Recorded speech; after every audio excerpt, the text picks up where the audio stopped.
The Galactic survey ship Horizon settled into low Earth orbit, its crystalline hull refracting sunlight across the planet's atmosphere. Inside the observation deck, senior researcher Zixtal adjusted their sensory appendages, focusing on the readings from the planet below. Earth had been classified as a death world due to its high oxygen content, extreme weather patterns, and most notably, the extraordinary concentration of apex predators. The mission was simple: observe the newly discovered sapient species from a safe distance and establish preliminary contact protocols. Researcher Zixtal, the landing coordinates have been secured, announced First Officer Venra, their bioluminescent spots pulsing with professional efficiency. The human settlement appears to be in a region they call Montana. The survey team, consisting of 6 members from different species across the galaxy, had spent months preparing for this mission. They had studied human broadcasts, analyzed their primitive internet, and prepared extensive safety protocols. Their landing craft touched down in a clearing near a human structure that their database identified as a wildlife sanctuary. The team emerged cautiously, their environmental suits protecting them from Earth's harsh atmosphere. The structure itself seemed peaceful enough, with wooden walls and large transparent sections that humans called windows. "Life signs detected," whispered Medical Officer Tren, their crystalline exoskeleton vibrating with anxiety. One human approaching from the northwest. And something else. The team watched as a human female emerged from a tree line.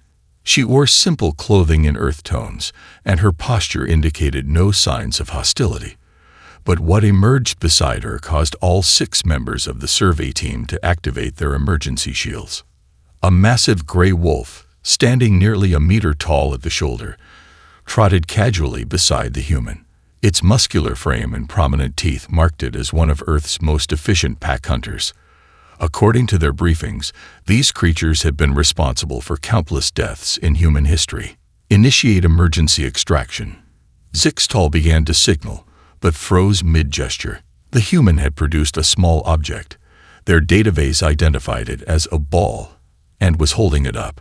The wolf's posture changed immediately, its tail wagging in what seemed impossible. Playful excitement. "Go get it, Max."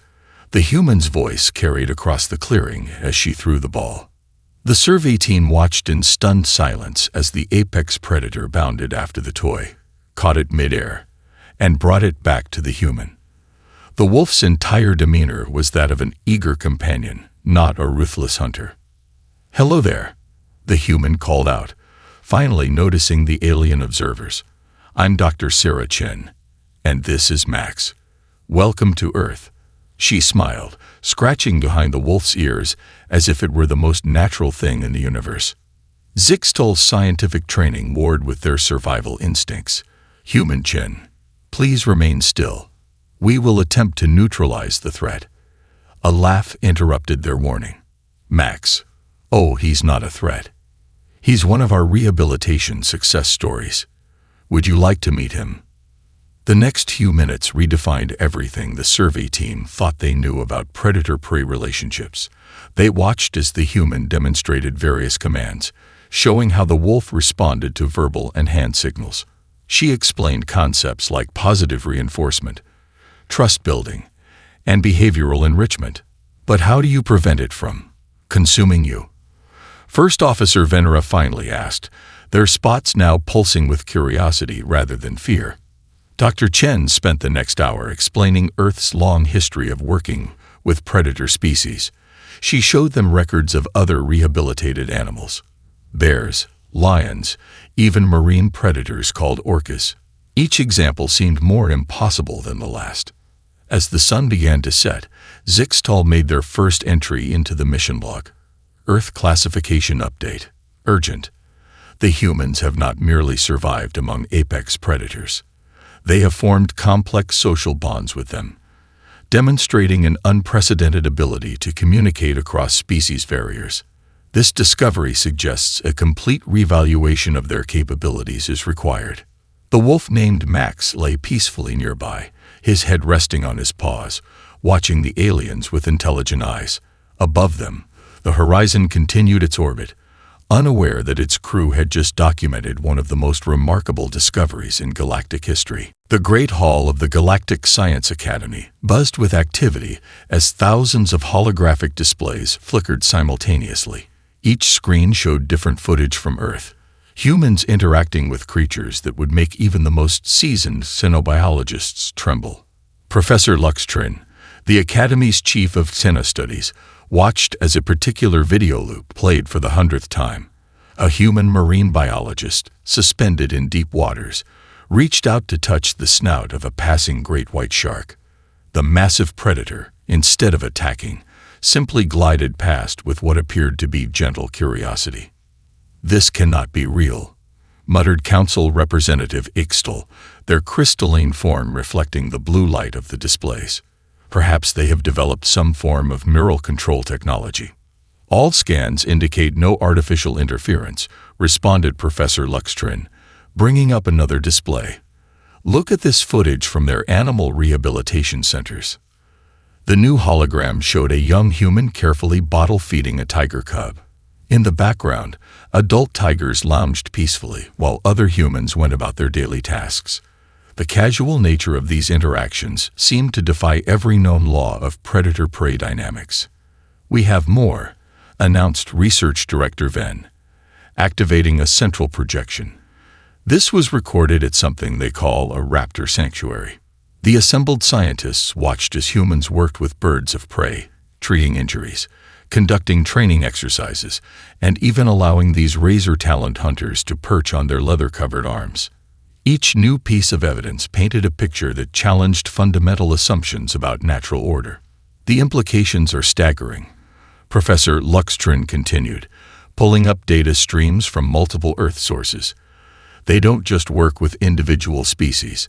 They have developed relationships with predators across their entire planet's ecosystem." The displays shifted to show humans swimming with orcas, running alongside cheetahs, and handling venomous snakes with practiced ease. Each image sparked new waves of discussion among the gathered scientists. "But how did they begin?" asked a junior researcher from the back of the hall. "Surely they didn't start with such dangerous creatures." Professor Luxtrin activated a historical database. According to Earth records, it began with an animal they call dogs, descendants of pack hunters that humans gradually formed partnerships with over thousands of years. This relationship apparently taught them skills they later applied to other species. The holographic displays shifted again, showing ancient cave paintings of humans hunting alongside wolves, Egyptian hieroglyphs depicting cats in human households, and prehistoric art showing early animal domestication. "What's most remarkable," Research Director Venn added, "is their rehabilitation practices. They don't just tame these creatures, they heal them and return them to the wild. Their goal isn't control, it's cooperation." A new alert flashed across the main display. Another report from the Earth Survey team. The assembled scientists fell silent as they watched a human wildlife veterinarian perform surgery on an injured leopard. The predator lay sedated, completely vulnerable, while humans worked to save its life. "We must revise our understanding of human capabilities," Professor Luxtrin announced, their voice carrying across the now quiet hall. "Their ability to form these bonds indicates a level of emotional intelligence we hadn't considered possible. This isn't just about physical interaction. It's about forming genuine connections across species barriers." The implications hung heavy in the air. If humans could forge peaceful relationships with their planet's most dangerous predators, what else were they capable of? How would this affect their role in the broader galactic community? "Prepare a full report for the Galactic Council," Professor Luxtrin instructed, closing the displays, "and establish a dedicated research team. We need to understand not just how they do this, but what it tells us about their species as a whole." As the scientists filed out of the Great Hall, the final display showed a simple scene: a human child sleeping peacefully, while a large German shepherd dog kept watchful guard nearby.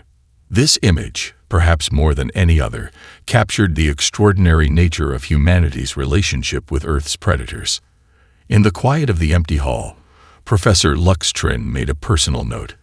In seeking to understand Earth's predators, we may have discovered something far more fascinating: the true nature of humanity itself. The International Exhibition Center in Berlin hummed with an energy unlike any other conference in Earth's history. Alongside the usual crowd of veterinarians, zoologists, and animal behaviorists, over 300 alien observers watched from specially constructed observation pods. Dr. Marcus Chen stood at the center of the main exhibition floor, his calm demeanor a stark contrast to the tension radiating from the alien visitors. Beside him, a full-grown African lion named Shadow lounged on a raised platform, occasionally flicking his magnificent mane. "Today, we'll demonstrate standard health check procedures for big cats," Marcus announced, his voice translated simultaneously into 15 different galactic languages. "Shadow here has been with us since he was rescued from an illegal private collection." The alien observer's recording devices whirred as Marcus approached the lion. Without any restraints or barriers, he began checking Shadow's teeth, ears, and paw pads. The lion responded with what could only be described as bored compliance. "Impossible," whispered High Observer Sentinel to their assistant.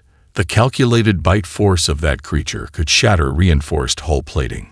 In another section of the exhibition hall, senior handler Maria Rodriguez worked with a 16-foot reticulated python. The alien delegates watched in fascination as she demonstrated proper handling techniques, explaining how to read the snake's body language and respond to its needs. "Each animal has its own personality," Maria explained, letting the python drape across her shoulders. "The key is building trust and understanding their individual behaviors." The exhibitions continued throughout the day. Komodo dragon enrichment demonstrations drew gasps from the crowd, while the falcon flying display left many alien observers ducking for cover despite being safely enclosed in their pods. During the afternoon session, Dr. Sarah Williams showcased polar bear training techniques. The massive Arctic predator followed her hand signals, moving through various behaviors that allowed for safe medical examination.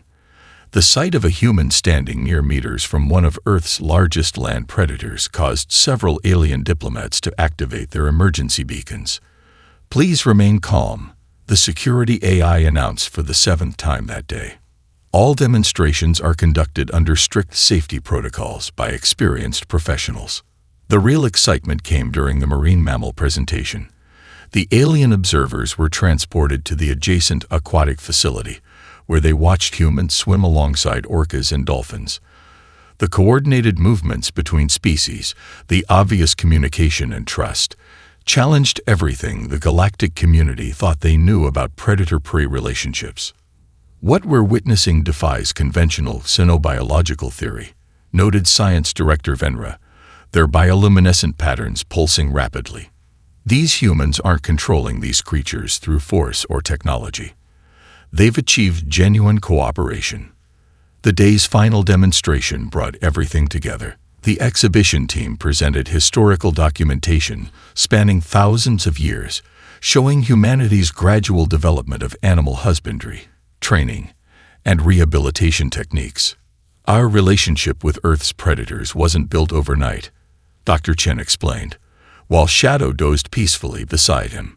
"It represents thousands of generations of learning, understanding, and building trust. We've made plenty of mistakes along the way, but we've learned from each one." As the conference drew to a close, the alien observers gathered for their final assessment. The evidence was undeniable. Humans possessed an extraordinary ability to connect with predatory species that went beyond mere domestication. "We must update the galactic database immediately," High Observer Sentinel announced. "Earth cannot simply be classified as a death world. Its humans have achieved something unprecedented in known space. They've turned potential predators into partners." Back on the exhibition floor, the day ended with a scene that would be transmitted across thousands of worlds. A young handler in training, barely 18 years old, sat cross-legged on the floor while 3 wolf cubs clambered over her, their playful antics drawing laughter from both humans and aliens alike. Dr. Chen made his final notes for the day. First Interstellar Animal Behavior Conference. Day 1. Success exceeded all expectations. Alien observers showed significant interest in human-animal bonds. Tomorrow's sessions on rehabilitation techniques should prove even more enlightening. In their observation pods, the alien delegates began drafting reports that would reshape galactic understanding of both Earth and its dominant species.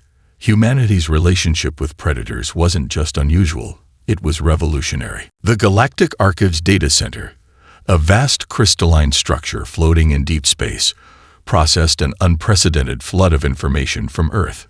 Chief Archivist Zextal's tendrils danced across holographic interfaces as they examined thousands of years of human history with predatory species. Display historical record, human-canine relations, they commanded.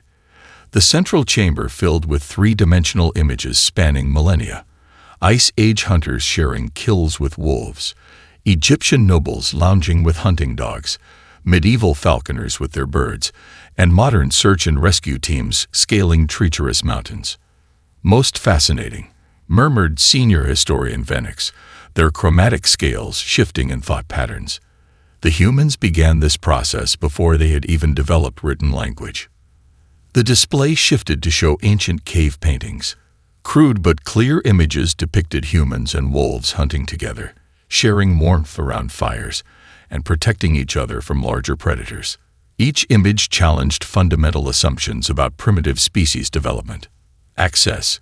Equine partnership documents. Zextal commanded next. The chamber filled with scenes of horses and humans throughout history.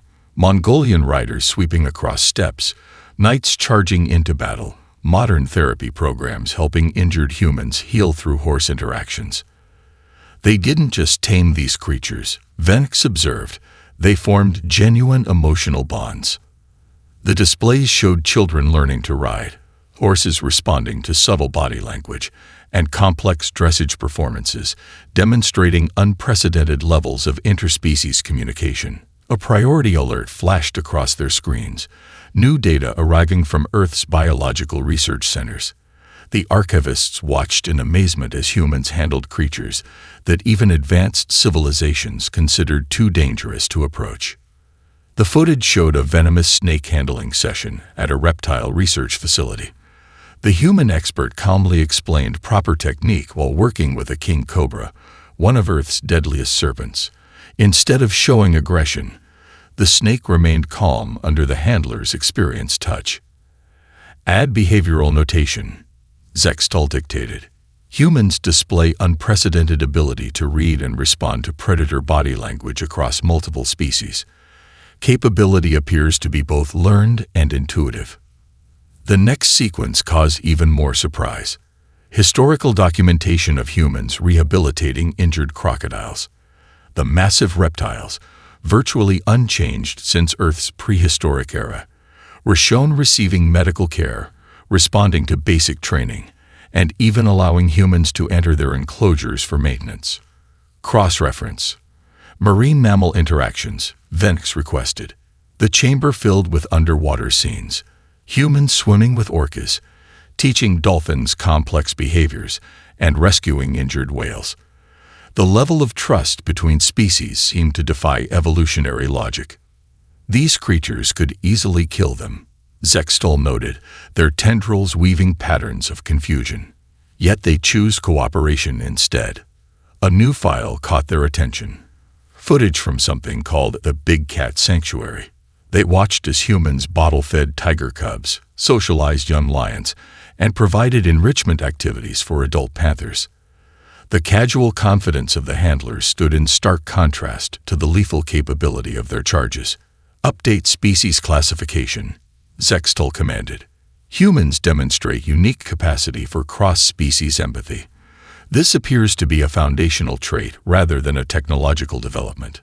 The final sequence showed modern conservation efforts, humans working to protect and preserve the very predators that their ancestors once feared. They watched teams tracking wolf packs, monitoring shark populations, and rehabilitating injured raptors. There's something we're missing, Venix mused, their scales shifting to deep purple contemplation patterns. This isn't just about dominance or control. The humans genuinely care about these creatures. Zextal began composing their report to the Galactic Council. Human relationships with predator species reveal a profound truth about their nature. They possess not only the ability to communicate across species barriers, but also a deep-seated drive to form connections with creatures that most civilizations would consider mortal enemies. As the archivists concluded their day's research, one final image filled the chamber. A human wildlife veterinarian sleeping peacefully in a rehabilitation center, surrounded by recovering predators from 3 different species. Each animal appeared to be standing guard, forming a protective circle around their human caretaker. Perhaps, Venix suggested quietly, we should be less concerned about Earth's predators and more interested in understanding how humans turn them into allies. The Galactic Archives continued humming, processing this revelation that would reshape the understanding of humanity's place in the cosmos. Dr. Sarah Chen adjusted her protective gear as she led the alien research team through the Montana Wildlife Rehabilitation Center. Their unique environmental suits gleamed in the morning sunlight, a stark contrast to her mud-spattered work clothes. Today we're working with 3 new arrivals, she explained, gesturing to the medical building. 2 wolf cubs orphaned by territory disputes, and a young mountain lion recovering from a leg injury. Lead researcher Zelx moved with careful precision, their crystalline form capturing every detail of the facility. Your species shows remarkable dedication to creatures that once hunted your ancestors, they observed. Sarah smiled as they approached the first enclosure. Inside, 2 gray wolf cubs tumbled over each other, their playful growls drawing curious chirps from the alien observers. They're about 6 weeks old, she explained, entering the enclosure with a prepared formula. The alien researchers watched in fascination as she began the feeding process. The cubs, despite their sharp teeth and predatory heritage, gently took the bottles she offered. Their tiny tails wagged with enthusiasm. Remarkable restraint for juvenile predators, noted secondary researcher Venta, their sensor arrays pulsing with excitement. Are they sedated?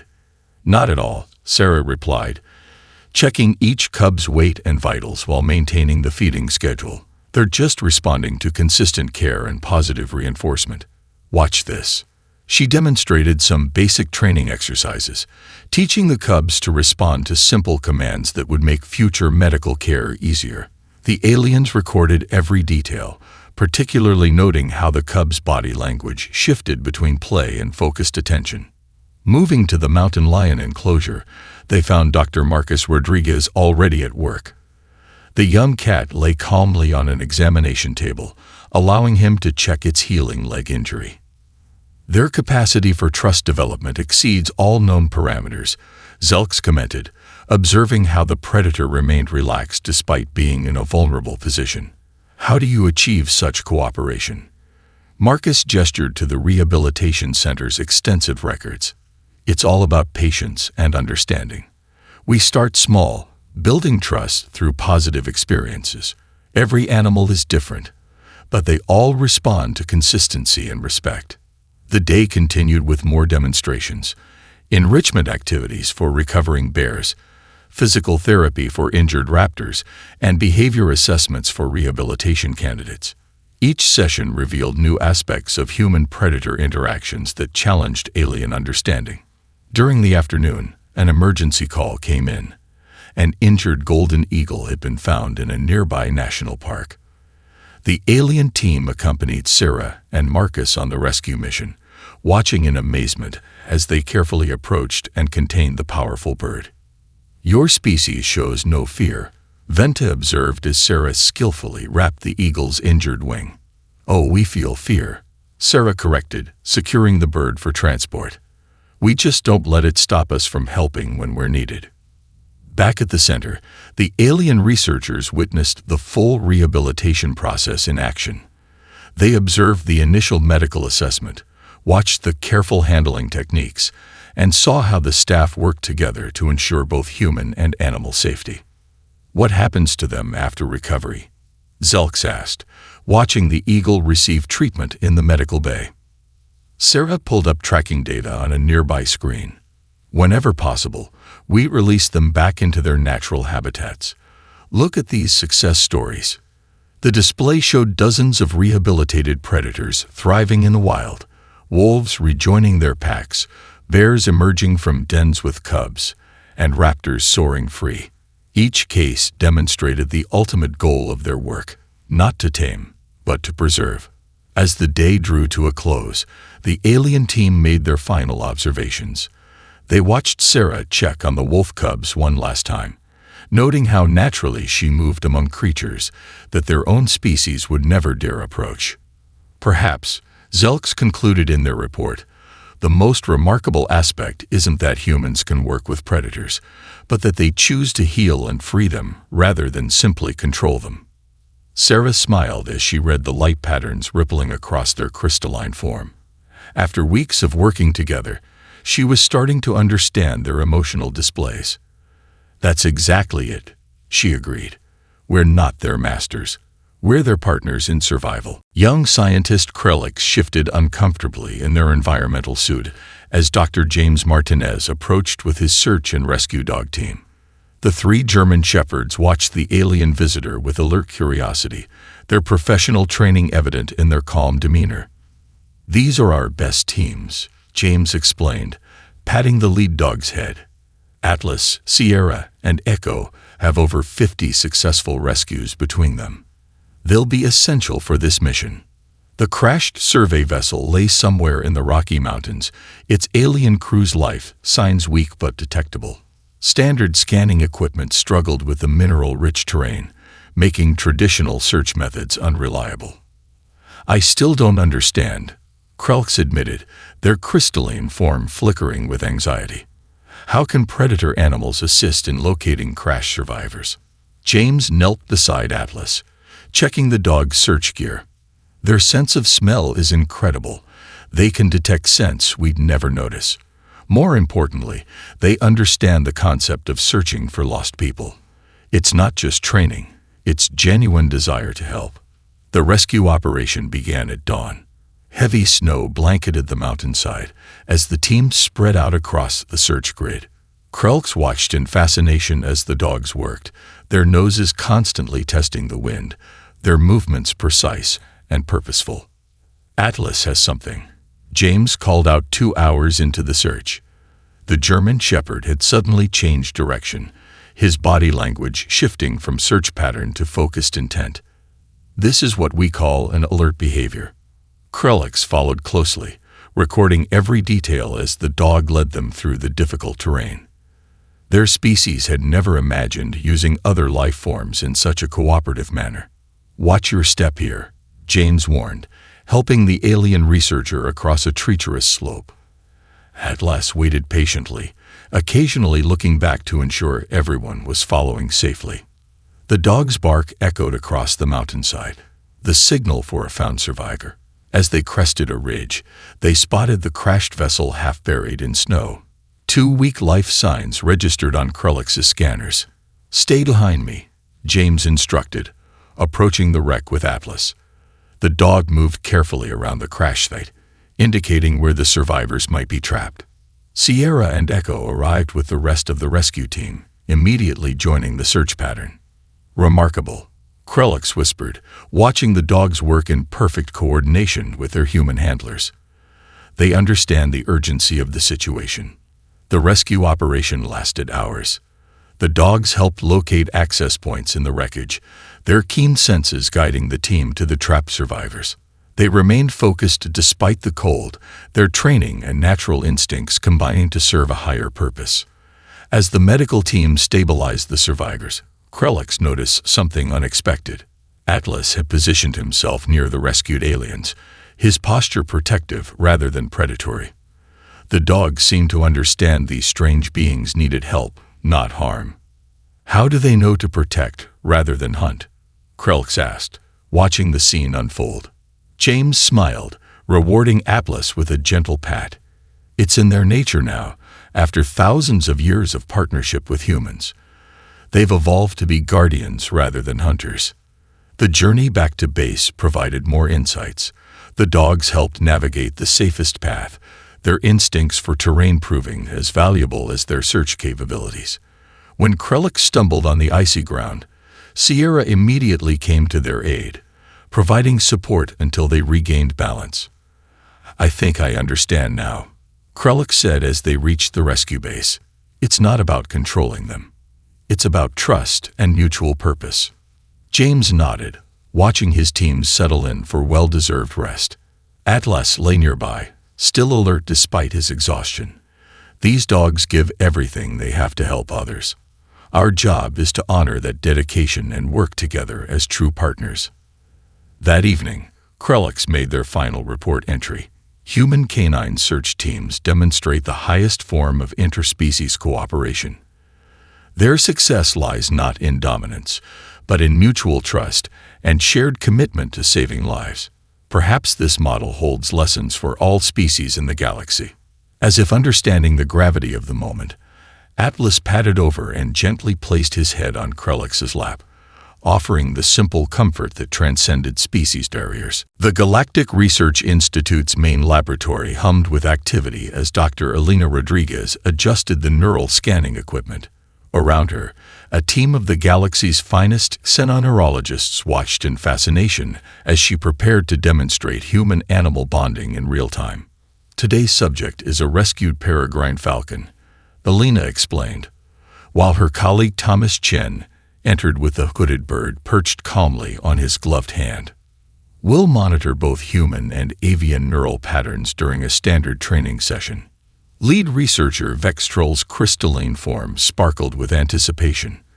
Their own species had spent millennia trying to understand consciousness across different life forms. "You believe this will demonstrate the unique human capability for cross-species connection." "Watch," Elena said, activating the holographic displays that would show their neural patterns. Thomas removed the falcon's hood, and the screens erupted with activity. The bird's brain patterns synchronized partially with his own, creating a beautiful dance of neural activity. "Impossible," whispered secondary researcher Mintal, their bioluminescent spots pulsing rapidly. "Their nervous systems are operating in harmony." Thomas worked with the falcon, demonstrating basic flight patterns and recall behaviors. With each successful interaction, the neural synchronization grew stronger. The alien scientists watched as human and bird achieved a level of understanding that defied conventional xenobiological theory. "We've observed this phenomenon across multiple species," Elena continued, bringing up comparative data. "Humans develop unique neural pathways when working with different animals. It's as if our brains adapt to facilitate communication." The displays showed similar patterns with dogs, horses, and even large predators like tigers and bears. Each relationship produced its own unique synchronization, but all showed the same fundamental capability for cross-species neural alignment. "This explains much," Vextrol noted, their crystalline surface rippling with excitement. "Your species' success with predator rehabilitation isn't just about technique, it's about genuine neurological connection." Elena nodded, switching to historical data. "We believe this ability developed during our evolution as persistence hunters. Working with other species became crucial for survival, leading to physical changes in our brain structure." The laboratory team proceeded with more demonstrations. They brought in different animals, a therapy dog, a trained dolphin via remote link, and even a rehabilitated wolf. Each showed similar patterns of neural synchronization with their human partners. "The implications are staggering," Mintal observed, watching a new set of scans. "This could revolutionize our understanding of consciousness itself." Research teams across the galaxy began replicating the experiments, studying how human neural patterns adapted to different species. Each new discovery revealed more about this unique human capability. "But the most remarkable aspect," Elena explained, pulling up her latest research, "is that this ability can be taught to other species." She displayed scans showing how alien researchers were beginning to develop similar neural pathways after working closely with humans and Earth animals. Thomas released the falcon for a flight demonstration, and the assembled scientists watched in awe as the neural patterns danced across the screens. The bird soared through the laboratory's flight space, responding to subtle cues that were now visible in the brainwave patterns. Your species doesn't just communicate with other animals, Vextrol concluded, their form glowing with understanding. You form genuine emotional bonds with them. The neural synchronization is both a cause and an effect of these relationships. Alina's team compiled their findings into a groundbreaking paper that would soon spread across the galaxy. Their research proved that human-animal bonds weren't just behavioral. They were fundamentally neurological, representing a unique evolutionary development. This discovery opens new possibilities for all species, Alina noted in her final report. Understanding how humans connect with other life forms could help us build bridges across the galaxy. As the day's research concluded, Thomas worked quietly with the Falcon, their neural patterns still dancing in perfect harmony on the screens. The alien scientists watched, knowing they were witnessing something that would change galactic science forever. Perhaps, Vextrol mused, this is why Earth's predators became partners rather than remaining threats. They recognized in humans something we're only now beginning to understand: the capacity for genuine cross-species empathy. The Falcon returned to Thomas's glove, their synchronized brain patterns creating a beautiful display of interspecies connection that would soon become famous across the stars. The Earth Interstellar Wildlife Rehabilitation Center stood as a testament to human ingenuity, its sprawling complex nestled in the foothills of the Himalayas. Glass domes housed diverse ecosystems, while the main building featured architecture that accommodated both Earth species and alien visitors. Dr. Maya Henderson watched from the observation deck as the first class of alien students prepared to work with Earth animals. Below, her colleague Dr. David Chen stood in the training arena with a young tiger cub, demonstrating proper handling techniques. Remember, David's voice carried through the translation systems. Every interaction builds trust. We're not here to dominate these animals, but to understand and help them. The alien students, representing 12 different species from across the galaxy, watched with a mixture of fear and fascination. Among them, young Zextra, whose crystalline form trembled slightly as the tiger cub explored the training area. "Professor Zextra," David called gently, "would you like to try first?" The alien researcher moved forward hesitantly, their environmental suit gleaming under the biodome's lights. The tiger cub, only 8 weeks old, looked up with curious eyes. "Hold the bottle at this angle," David guided, helping Zextra position themselves correctly. "Let the cub come to you. Trust goes both ways." The assembled observers held their breath as the tiger cub approached Zextra. Centuries of evolutionary instinct told the alien to flee, but months of human training helped them remain still. The cub sniffed the environmental suit, then happily accepted the bottle. "Extraordinary," whispered lead observer Vental from the deck. 6 months ago, Zextra wouldn't even enter an enclosure containing Earth insects. Maya smiled, remembering their first days of training. The program had started small, working with therapy dogs, then gradually introducing larger and more challenging species. Each success built confidence, breaking down millennia of fear-based responses. In another section of the facility, senior handler Maria Torres worked with a different group, teaching them falcon handling techniques. The sight of various alien species learning to work with Earth's predatory birds would have seemed impossible just a year ago. "The neural synchronization is beginning," reported Dr. Sarah Williams from the medical bay, monitoring the brain wave patterns of both aliens and animals. "They're developing the same connectivity humans naturally possess." The implications stretched far beyond Earth. Already, rehabilitation centers were opening on other worlds, with human experts teaching local species how to work with their own planetary predators. Ancient barriers between species were slowly dissolving. "Watch this," David called out, directing attention to Zextra. The alien researcher had finished feeding the cub and was now gently stroking its fur, their crystalline form glowing with joy rather than fear. The cub purred contentedly, completely at ease with the alien touch. Maya accessed the central database, reviewing similar scenes playing out across the galaxy. Humans were helping a crystalline species on Proxima B work with their world's apex predators. On Kepler 186f, alien researchers were successfully rehabilitating injured creatures using human techniques. Dr. Henderson called one of the alien students, their bioluminescent patterns showing excitement. "When can we begin working with the wolf pack?" "Soon," Maya promised, watching David guide another student through their first interaction with the tiger cub. Each step builds on the last. Trust takes time, but it's worth the wait. As the day drew to a close, the facility's main hall filled with both Earth animals and alien visitors. Therapy dogs lounged near crystalline beings, rehabilitated raptors perched calmly near bioluminescent observers, and young predators played under the watchful eyes of their human caretakers. Maya recorded her final observations. The Earth Interstellar Wildlife Rehabilitation Center has exceeded all expectations. Our alien students aren't just learning techniques. They're discovering their own capacity for cross-species empathy.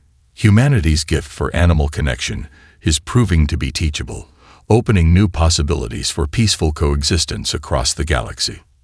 In the training arena, Zextra sat peacefully with the sleeping tiger cub, their fear completely forgotten. Above them, Earth's sun set behind the Himalayas, marking the end of another successful day in this new chapter of galactic history, one where predators and prey, aliens and animals, all learn to trust and understand each other under human guidance.